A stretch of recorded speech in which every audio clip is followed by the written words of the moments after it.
Mungkin kamu sering ya dapat pujian, wah kamu pinter banget, atau nilaimu bagus ya. Tapi, pernah nggak sih kamu merasa di balik semua pencapaian itu ada perasaan yang berat, perasaan kewalahan. Dan pertanyaan terbesarnya adalah, gimana cara kita menghadapinya? Pernah nggak sih kamu ngerasa capek banget padahal rasanya nggak ngapa-ngapain? Kelelahan yang datangnya bukan dari badan tapi dari dalam. Nah, perasaan itu nyata. Kalau kamu lagi ngerasain itu, aku mau kamu tahu, kamu nggak sendirian kok. Hal pertama dan yang paling penting untuk kita pahami bareng-bareng adalah rasa lelah ini.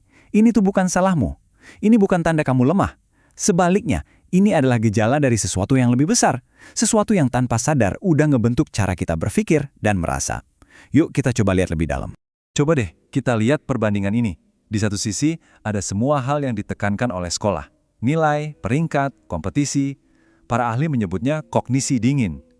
Tapi di sisi lain, yang sering banget kelupaan adalah kebutuhan jiwa kita, yaitu butuh merasa tenang, butuh fokus, butuh empati.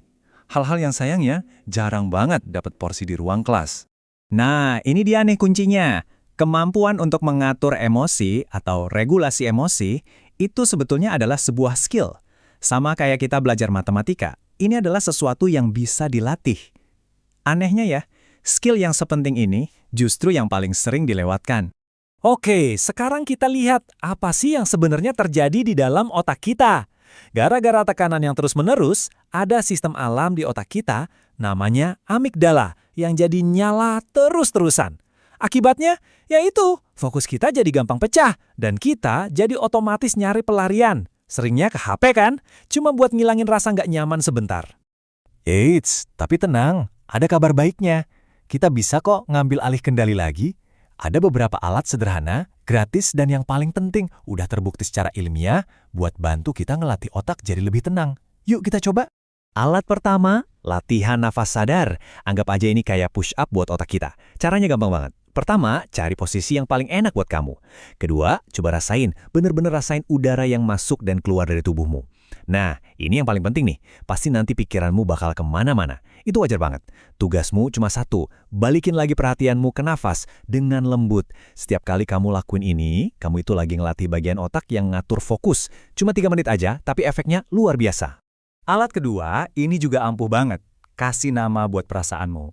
Prosesnya simpel. Pertama, coba disadari. Apa sih yang lagi kamu rasain di badan?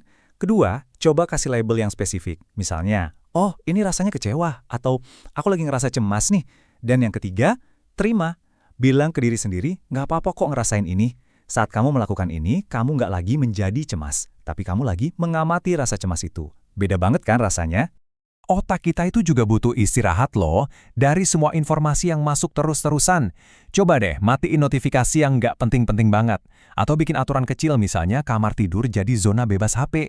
Atau coba fokus ke satu pekerjaan aja dalam satu waktu. Ini bukan berarti kita anti teknologi ya, tapi ini lebih ke soal ngasih otak kita jeda, biar dia bisa bernapas dan pulih lagi. Semua ini membawa kita ke satu ide yang menurutku paling memberi harapan. Apa itu? Otakmu bisa dilatih. Ketenangan itu bukan takdir, bukan bakat dari lahir. Ketenangan itu adalah sebuah keterampilan. Nah, ada satu konsep keren banget di balik ini semua. Namanya neuroplastisitas. Artinya apa? Simpelnya, otak kita itu nggak kaku. Setiap latihan kecil yang kita lakukan, setiap kita sadar sama napas, setiap kita kasih nama buat emosi kita, itu secara fisik beneran ngebentuk ulang jalur-jalur di otak kita. Coba bayangin deh, kita punya kekuatan buat membentuk ulang otak kita sendiri. Kutipan ini ngejelasin semuanya dengan pas banget kan? Persis kayak kita ke gym buat ngelatih otot fisik, kita juga bisa lakuin latihan-latihan kecil ini setiap hari buat ngelatih otot mental kita. Tujuannya bukan buat jadi sempurna, tapi cuma buat jadi sedikit lebih kuat dari kemarin. Jadi mungkin sekarang pertanyaannya bukan lagi, kenapa sih aku ngerasa kayak gini? Tapi lebih ke latihan kecil apa ya yang bisa aku kasih buat diriku sendiri hari ini? Nggak perlu yang muluk-muluk. Mungkin cuma 3 kali tarik nafas panjang, atau mungkin cuma mengakui dalam hati, oke, hari ini aku capek, dan itu nggak apa-apa. Pilih satu aja yang paling kamu butuhin sekarang, dan mulai dari situ, pelan-pelan saja.